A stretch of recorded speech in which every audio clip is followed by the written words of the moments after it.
Thank you for joining us. I'm here with my good friend Lise Fournier, and we're doing a series of videos all about food. Now, of course, right now we're in kind of an exceptional situation. We're in the midst of a pandemic. There's isolation requirements, and there's a lot of fear about, getting sick and trying to prevent getting sick and spreading this virus. So I've seen a lot of information, on Facebook and other social media sites about, how we can eat or what we can do or what we can take. What's that magical food that's going to boost our immune system and keep us healthy? And Lise, I know that that's not the approach that you take. I've heard you say many times that, no particular food is the answer, but food is the answer. And I love that so much because it's not about eating this one superfood because it's high in this one vitamin. It's really about what we do on a daily basis, in terms of our food quality and our food choices that support overall health. So when we hear this concept of boosting the immune system or a healthy immune system, what does that mean? And how does food contribute to a healthy immune response? Yes, as you said perfectly in your introduction, is that we are living this pandemic. We're living in fear. We're bombarded with information, especially now because we have time and everybody's concerned about their immune system. It's like, okay, how do I make it work harder? And how do I boost it? How do I get my super ninjas on? And that's what we're all focused on. But we have to remember that all that focus is on fear. It's all based on fear, which affects our immune system.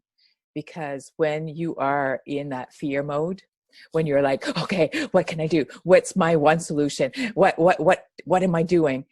Your body is in survival mode.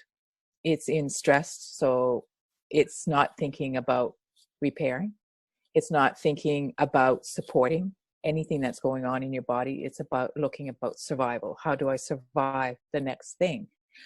So putting foods in that situation that's going to boost your immune system, it might wake it up a little bit. It might just tickle it and say, okay, I'm going to maybe wake up today and put some clothes on.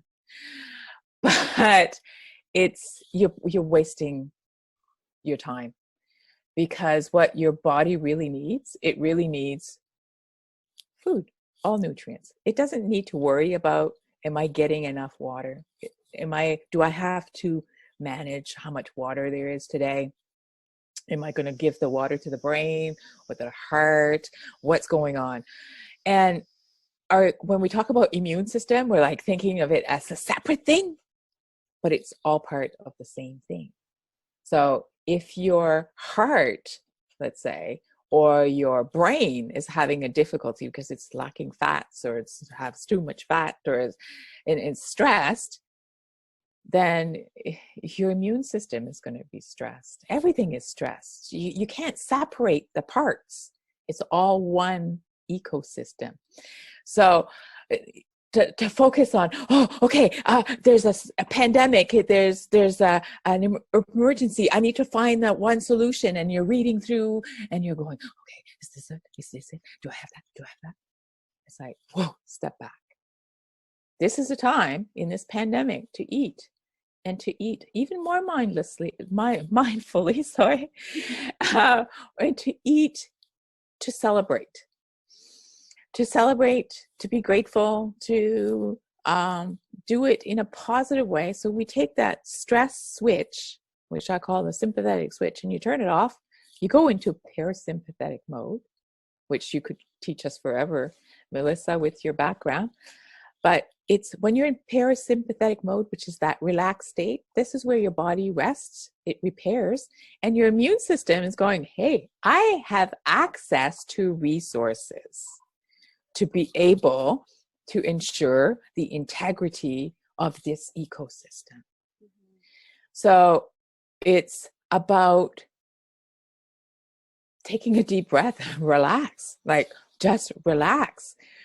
People are feeling like they're at home and the caged animals and they're like becoming very restless. But at home is the place where you're going to be the safest for most people. It's where you're going to be the safest. So just relax. Take a deep take a deep breath. And this is the time to learn how to cook new foods or to experiment. Apparently there's a boom in people who are baking bread. Mm-hmm. There's shortage of yeast because everybody's making bread. Well, that's great.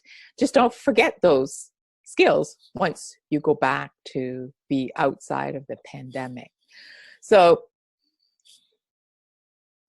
when we talk about boosting the immune, let's not talk about that. Let's just talk about the whole ecosystem. Does that make sense, Melissa? Absolutely. And so when we're thinking about supporting the whole ecosystem, something that I found very interesting when I first learned it is how much of the immune system actually resides in the gut. That's yes. The majority of our immune system actually sits in the gut. And so I think that's one way that food has the potential to support a healthy immune response, is that direct contact with the microbiome and the food that we're feeding our microbiome. That's right.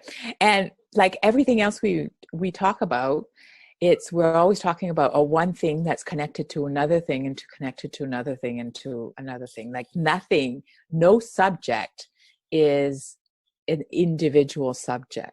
So you talk about the microbiome, and there's been so much talk about the microbiome. So there's, people are fermenting, and they are drinking tons of kombucha, and they're doing things to help the microbiome.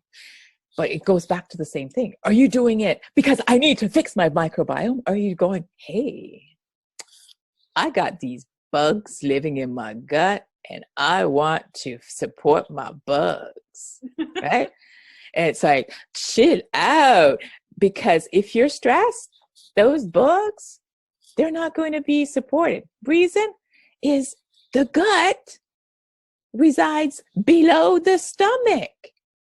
The stomach, which is also part of your immune system, it's part of where through digestion and hydrochloric acid, you will break down parasites and eggs and larvae, and anything that could live in your gut as a parasite gets destroyed by the acid in your stomach.